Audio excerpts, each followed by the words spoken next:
السلام عليكم ورحمة الله وبركاته أصحابي ميل وبلا جوجتين كسو دوادا channel ka daawanaysiin waa Dr. Saddam Hussein channel alaba sidaan horaan aan kugu sheegay barnaamijkeena maanta waxa waaye barnaamijkii aan u naqaanay Patient Zero muxuu yahay haddii aad filmaanta aad daawatid waxaad aragtaa filmaanta sida medicalka ah waxaad aragtaa haddii uu cudur uu dilaaca dhakhaatiirtu waxay isku dayaan dhibkani intuu ka bilowday ama bukaanka ugu horeysay oo dhibkan lagu arka keewa marka anaga alaba barnaamijkiisa aan kugu sheegay mar walba waxaan ku daynaa cudurkani soo ku bilowday ama cudur walba outbreak walba soo ku bilowday iyo patientka ugu horeysay laga helo iyo sidii uu dadku ugu faafay iyo waqtiga uu bilowday aan ka hadlayno marka haddii aad ka fikirtid patient zero macnihiisu wuxuu yahay ama waxay tahay macnaha laga jeedo waxa waaye waxay sheegaysaa maaragtay sooska in la helo sooska waa maxay qofka uu ka bilowday in la helo waa cudurkan marka haddii sooska la helo maxaa faa'iido ah faa'iidadiisu waxa waaye in uu cudurkani haddii uu yahay foodborne haddii uu yahay airborne iyo haddii uu yahay cudurrada laga qaado oo xoolaha hadduu yahay zoonotic wax la dhahayo hadduu yahay intaasi in ka badan oo ku sheega marka aan u gudgalna barnaamijka maanta in wada ama cudurka maanta in wado oo ah Ebola waa maxay Ebola waxa waaye viral hemorrhagic fever wax la dhahayo ku jira qofka ugu horeysay oo Ebola lagu arkay wuxuu ahaa cunug yar oo la dhahayo Emily Emwano wuxuu ku noolaa wadanka la yiraahdo Guinea wadan ku yaalo West Africa oo la yiraahdo Guinea cunugani wuxuu calaamadihii uu la imaaday waxa kamid ah inuu cunuga qandho zaid oo kala istaag ay lahayn inuu ku dhacdo then waxa kale lagu arkay maaragtay cunuga inuu daciif uu yahay waxaana kale lagu arkay inuu shuban oo cunugii maaragtay uu la soo ziyaaday marka Emily Emwano markii lagu arkay cudurradaasi abiis wuu waday wuxuu geeyay dispensary-ga ama marka ay isbitaalada dawladda oo yar oo maaragtay meesha ku yaala tuulada ay ku yaala dalka la geeyay waxa loo daaweeyay sidii maaragtay qof oo ilmaha yar xanuunooyinka ku dhaca sidii maaragtay malaariyada iyo waxaas loo daaweeyay dhakhaatiirta meesha joogtay marka ay sidaas ayay u maleeyeen bad cunugii 24 saacadood gudahood ama 24 saacadood kadib naftii baa u maaday uuna dhintay maalin kadib walaashiis asay ka weyn sidii cunugii loo qabtay baa eedana loo qabtay qandho zaa'ida shuban maaragtay cunugtii daciifnimo iyo intaasi in ka badan bay la soo ziyaaday calaamadaha marka waxa la sameeyay haddana sidii malaariyada camal baa loo daaweeyay daaweyn malaariya iyo waxyaalo loo bilaabay markaas kadib gabadhii eedana maalintii ku xigtay way dhimatay cunugtii markii aabihii walwal baa galay wuxuu isday ilmaha maxay u dhimanayaan maxaa jiro waa ogtahay dadka tuulooyinka ku nool oo haddana aan waxba baranin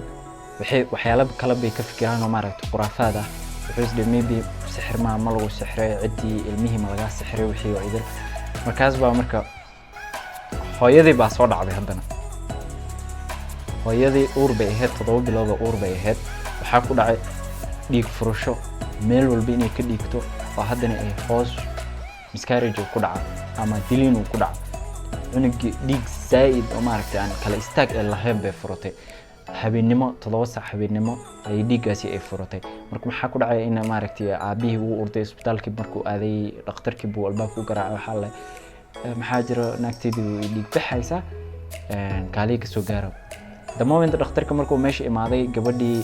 meeshii nafta ku baxday ayadana marka Ebola waa cudur oo maaragtay la iska qaado oo la isku riddo oo maaragtay wuxuuna soo hoos galaa wax la dhahay hemorrhagic fevers wax la dhahay hemorrhagic fevers waxa waaye qandho oo maaragtay cudurrada oo maaragtay qandho la socdaan dhiig qofka meel walba uu dhiig ka furnaayo waayo marka viral hemorrhagic fevers Allah waxaana keena Ebola ga keeno dhakhaatiirtii oo baaritaan sameynayso idil waxay leeyihiin in cudurkan wuxuu ka bilowday cunugaasi yariiska ah ayuu ka bilowday waxaana dhici karta cunugaasi inuu ku riday xoolaha loo yaqaan ama wax loo yaqaano kibilayda ama baatska si loo yaqaano ayuu ka bilowday. marka kadib cunugii baa kibilaydii physiskiisii ama waxyaalo badan uu maaragtay ama saxaradii kibilayda ama wax baa soo gaaray. markaas kadib ayuu maaragtay cunugii uu sidaas ku qaaday familku idan. markii saddexdaas qof ay dhinteen tuuladii oo idan markii waxay noqotay hal isbuuc gudahood tuuladii oo idan waxay noqotay markii in la soo wada dhaca. qof walba uu dhaca uu dhinto, qof walba tuuladii oo idan kumanaan qof ayaa ku dhimatay maaragtay kumanaan kalena waxay maaragtay ilaa hadda effectiga Ebola baa haysto oo kamid ah maamooyinka inay caadadii ay ka tagto. waxaa kale la mid ah dadkii inay murqa xanuun iyo xanuun joogto ah ay dareemaan. waxaa kale la socda dadkii inay dareemaan dadka qaarkood indhi aragii oo idil uu ka tagay. intaas in ka badan baa la socota. marka dhibka ugu weyn oo dadkani ay arkeen Ebolada ay ku rid waxaa waaye qofka haddii ku dhacdo qandho joogto ah within maaragtay saacadooyin gudahood qofkii uu meel walbo sanka, afka, dhagaha meel walbo uu ka dhiigayo haddana qofkii uu dhimanayo. marka Ebola wax daawo ah ma lahan, wax uu maaragtay vaccine ma lahan,